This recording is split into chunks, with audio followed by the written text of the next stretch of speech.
Bismillahirrahmanirrahim. Assalamualaikum warahmatullahi wabarakatuh. Nama saya Erdini Nur Afianti, nomor NIM 19.1200.006. Langsung saja saya akan menyimpulkan tentang kelompok-kelompok yang dibuatkan kesimpulan.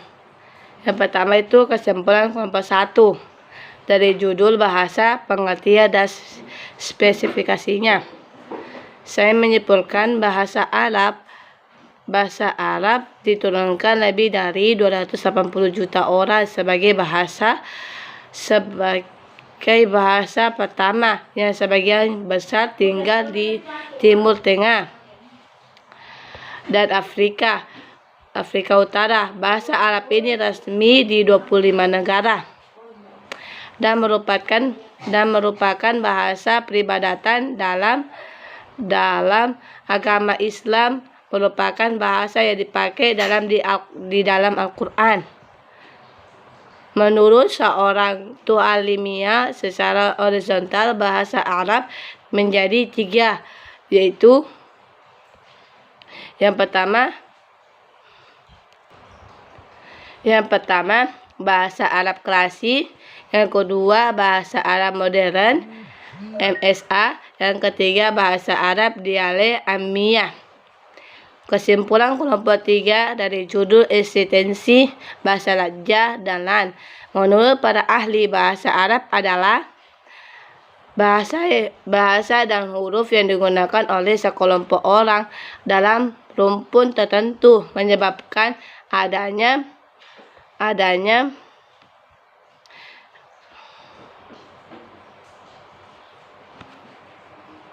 perbedaan ucapan bahkan bacaan antara satu dengan yang lainnya. Adapun lan secara istilah bermakna kesalahan dalam pengucapan kalimat Qur'aniyah, baik itu secara i'rab maupun secara tajwid. Bentuk-bentuk dialek yang satu dengan yang lain. Dialek ada 16, yaitu pertama, perubahan harokah,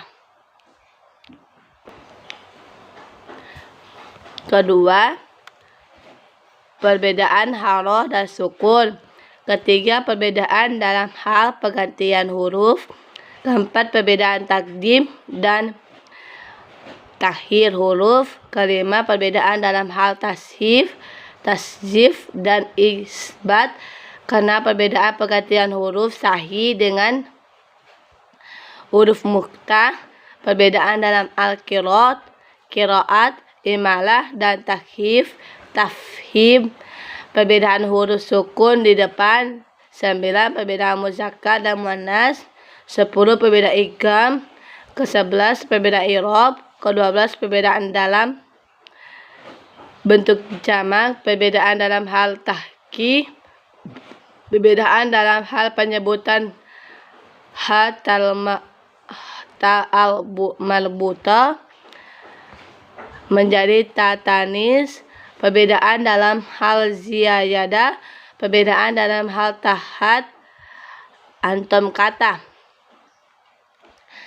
Lan berdasarkan periode, yaitu lan pada zaman jahiliyah, lan pada zaman Islam, lan pada zaman dinasti Umayyah, lan pada zaman dinasti Abbasiyah. Lan pada dinasti Abbasiyah, lan pada zaman dinasti Abbasiyah, 2 pada zaman dinasti Abbasiyah, 3 pada zaman Abbasiyah, 4 lan digolongkan ke dalam 1 lan di Irak, 2 lan di Andalusia, lan di Sohlia, lan di Maghrib, lan di daerah-daerah lain, Hijaz, Syam dan Mesir. Kesimpulan kelompok 3 dari judul An-Nat wal Istiqa, pengertian dari An-Nat ialah langkah kreatif dalam Meningkas, mempermudah pengucapan serangkaian kata. Bentuk ANAT memiliki kemiripan dengan akronim pada bahasa Indonesia yang letaknya terdapat. ANAT ialah langkah kreatif dalam meningkas, mempermudah pengucapan serangkaian kata. Bentuk ANAT memiliki kemiripan dengan akronim pada bahasa Indonesia yang letaknya terdapat pada penyederhanaan dan peringkasan kata untuk mempermudah pengucapannya. Fungsi istiqo ialah satu media dengan bahasa berkembang dan meluas. Salah satu media perkembangan bahasa dari aspek lafaz dan sihak pada bahasa yang dibutuhkan oleh penulis dan acuan lembaga bahasa. Keuntungan media untuk mengubah struktur kata dan struktur saraf atau perubahan baru yang memiliki makna semantik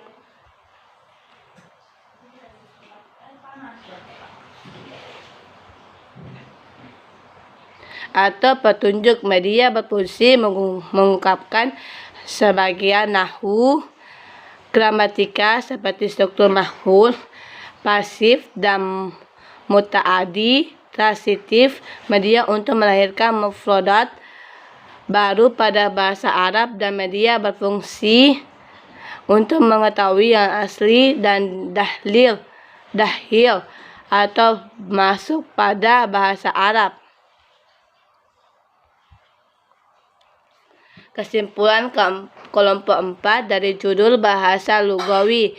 Bahasa ialah kemampuan yang dimiliki pada manusia untuk berkomunikasi dengan manusia lainnya dengan menggunakan tanda seperti kata atau gerakan. Ada dua Abdul Al-Majid Syahid Ahmad Mansur membagi kajian ilmu bahasa kepada dua kelompok ilmu, yaitu pertama theoretical linguistik disebut sebagai general linguistik, kedua applied linguistik terapan. Cabang-cabang ilmu dalam bahasa Arab sebagai berikut. Yang pertama ilmu nahwu, kedua ilmu saraf, ketiga ilmu istiqo, keempat ilmu arud, kelima ilmu had, keenam ilmu kawafi, ketujuh ilmu al-bayan, kedelapan ilmu badi, kesembilan ilmu ma'ani. Kesimpulan dari kelompok 5 dari judul fonem dalam bahasa Arab. Fonologi ialah secara umum ialah bunyi bahasa sebagai alat komunikasi antar sesama manusia dalam kehidupan sehari-hari. Kesimpulan dari kelompok 6 dari judul morfologi dalam bahasa Arab. Morfologi adalah bagian dari linguistik, yaitu membahas tentang perubahan kata secara gramatikal. Morfologi terdapat bahasa dalam perubahan bentuk, yaitu kata fiil, fiil madi, fiil mudhari, dan sebagainya. Hubungan morfologi dengan ilmu tata bahasa lainnya, yaitu leksikologi, etimologi, dan sintaksis. Sehingga di antara ilmu tata bahasa tersebut terdapat persamaan dan perbedaan karakteristik masing-masing. Kesimpulan dari kelompok 7, sintaksis dalam bahasa Arab. Kata sintaksis berasal dari bahasa Yunani san dengan tatein, yang artinya menempatkan. Maka secara etimologis itu menempatkan suatu kata menjadi kelompok kata atau kalimat. Kata sintaksis yaitu kajian ilmu nahwu.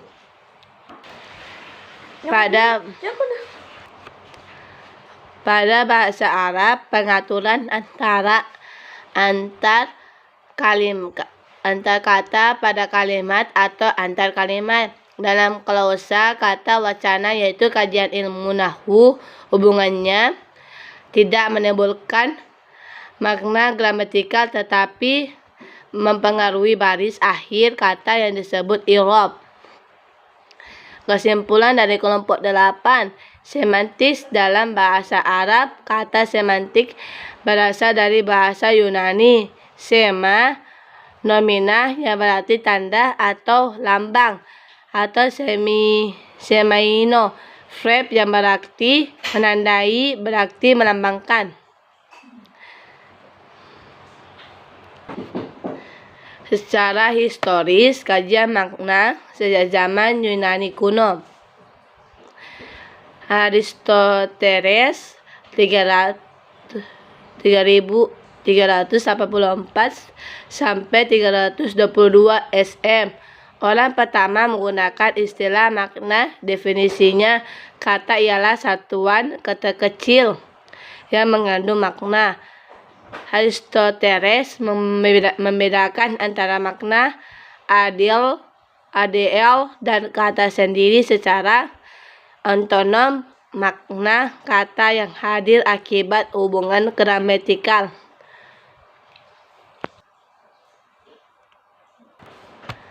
Faiz Aldaya menyatakan bahwa dalam ilhim al-dilalah dikenal 4 jenis makna, yaitu yang pertama makna leksikal, 2 makna gramatikal, 3 makna gramatikal, 4 makna konseptual.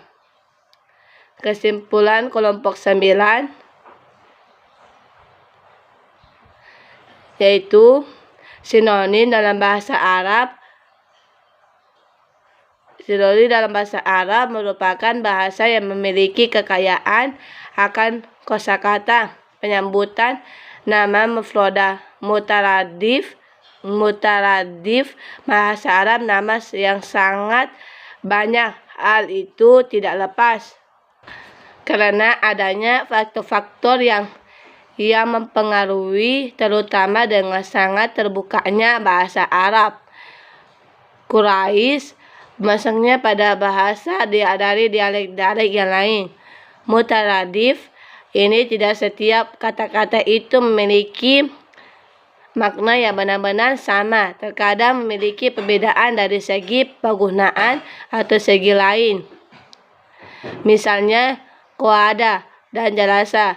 Keduanya memiliki makna yang sama, yaitu duduk. Lafaz qoada digunakan untuk duduk dari berbaring, sedang lafaz jalasa digunakan untuk duduk dari berdiri. Bahwa setiap kata bersinonim itu belum tentu bisa saling dipertukarkan fungsinya. Kesimpulan kelompok 10. Kesimpulan dari kelompok 10 yang terakhir yaitu antonim dari bahasa Arab. Kata antonim berasal dari kata yang berarti menolak, berlawanan atau kontradiksi. Sedangkan menurut istilah, antonim adalah sebuah lafaz yang menghendaki makna atau ada 2 kata yang berbeda dalam pelafazan dan berbeda dalam makna. Macam-macam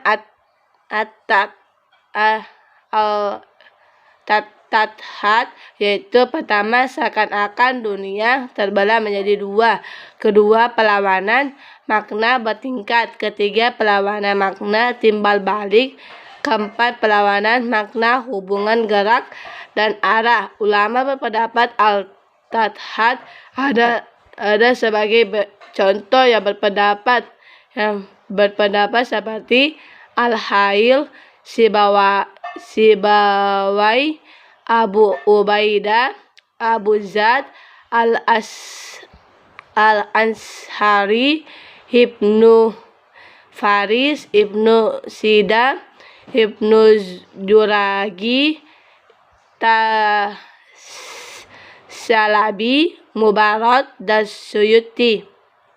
Suyuti dan Durrat menghitung Al-Tathat mencapai 100 kata. Ulama kelompok menyusun kitab yaitu Kitabah Al-Sod Dal Al-Dal. Susunan Ibnu Al-Abari terhitung lafaz Al-Tathat kurang lebih 400 kata. Penyebab terjadinya antoni pengaruh faktor eksternal, internal, historis. Demikianlah dari saya.